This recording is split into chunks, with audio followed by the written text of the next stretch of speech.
अस्सलाम वालेकुम जी, welcome back to my channel.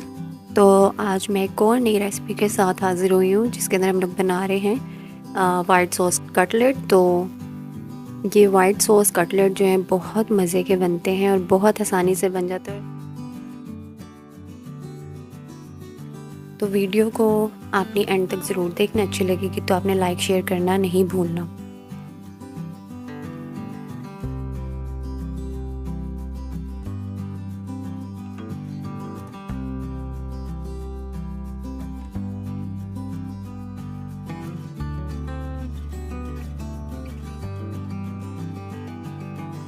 इसके लिए मैंने थोड़ा सा ऑयल लिया, चॉप्ड अनियन ले लिए, इनको मैं सौते कर लूँगी। और यहाँ पे मैंने गार्लिक लहसुन ले लिया, हाफ़ टी स्पून, ज़्यादा नहीं लेना, ठीक है। इसको भी मैं सौते कर लूँगी। और एक तरफ हमारी छलियाँ उबलने के लिए रखी हुई थी। इसकी ऑलरेडी मेरे चैनल पे वीडियो अपलोडेड है, आप लोग जाके देख सकते हो कि कितनी आसानी से ये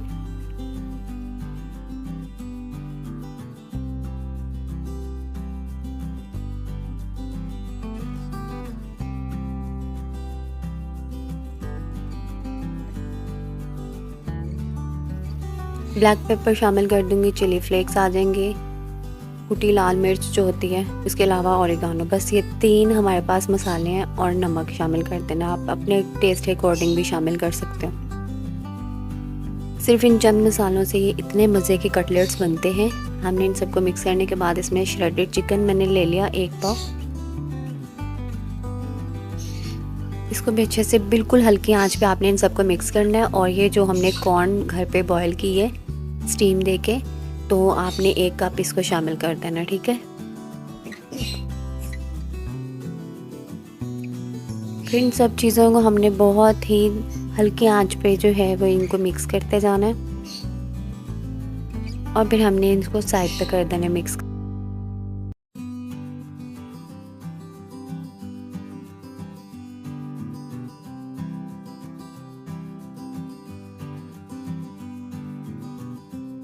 ठीक है जी, अब हम लोग अपने नेक्स्ट स्टेप की तरफ चलते हैं, जिसके लिए हमें 2 टेबलस्पून जो है वो बटर चाहिए है। सॉल्टेड अनसॉल्टेड कोई सा भी ले लो, ठीक है। इसको हमने मेल्ट होने देना है। फिर इसके अंदर हमने 2 टेबलस्पून मैदा शामिल कर देना है। और हमने इस मैदे को इस बटर के अंदर हमने अच्छे से जो है वो रोस्ट कर लेना है। जब ये मैदा अच्छे से इसमें रोस्ट हो जाएगा, हमने 1 कप जो है वो मिल्क शामिल कर देना है, गर्म ठंडा जो भी अवेलेबल हो। और हमने इसके अंदर कोई लम्स नहीं बनने देने, हमने इसको हल्के आंच पे जो है इस तरह से मिक्स करते जाना है। और 1/2 कप जो है मिल्क मैंने और ऐड कर दिया है, ठीक है। अब इसके अंदर वही सेम मसाले जो हमने मिक्सचर में ऐड किए थे, ब्लैक पेपर, कुटी लाल मिर्च और ओरिगानो और नमक शामिल कर देना है। मसाले आप कम या ज़्यादा अपने टेस्ट के अकॉर्डिंग कर सकते हो। इन सब चीज़ों को हमने अच्छे से मिक्स करना है और इस मिक्सचर को हमने अच्छे से थिक होने देना है।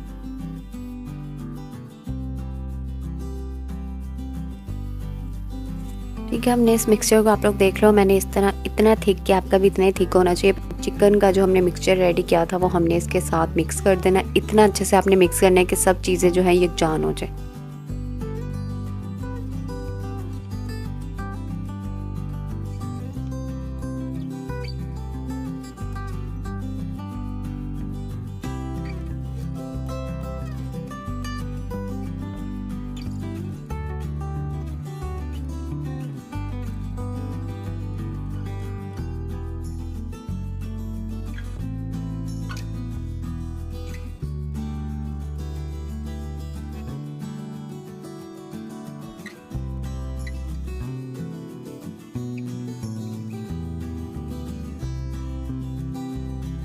इतने आपका थिक होना चाहिए, ठीक है, ताकि इजीली जो हम लोग इसके कटलेट्स बना सकें। तो अब हम लोग बनाना स्टार्ट करते हैं अपने कटलेट्स को। उसके लिए हमने टॉपिंग इसकी रेडी कर लेनी है, अंडा और साथ में ब्रेड क्रम्स। तो जो भी शेप आप लोग देना चाहते हो, आप लोग आराम से उसकी शेप बनाओ, अंडे में डिप करो और ब्रेड क्रम्स में कोट करके तो आप लोग इसको रख दो।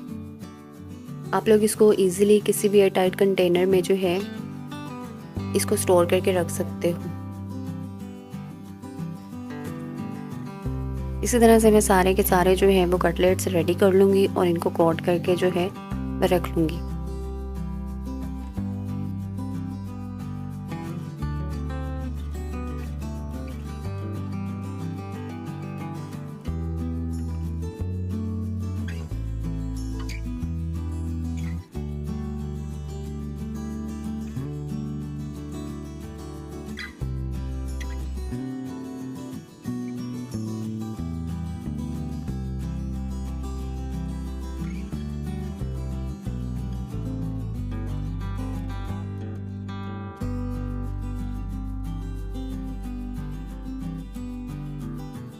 तो जी यहाँ पे हमारे सारे के सारे कटलेट्स जो हैं वो रेडी हो गए हैं। तो मैंने इन सब को जो था, जो मैंने जितने खाने थे उतने मैंने फ्राई कर लिए और बाकी के जो थे वो मैंने एयर टाइट जार के अंदर कंटेनर में सेव करके जो है वो फ्रिज में रख दिए।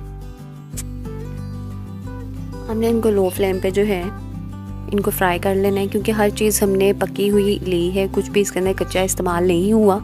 तो आप लोग इसको ये थोड़े ही टाइम के अंदर जो है ये फटाफट बन जाते हैं। तो ये आप लोग रमज़ान में भी बना के आप लोग स्टोर कर सकते हो। रमज़ान के अंदर ईज़िली आप लोग इसको निकाला और फ्राई किया और खा लिया।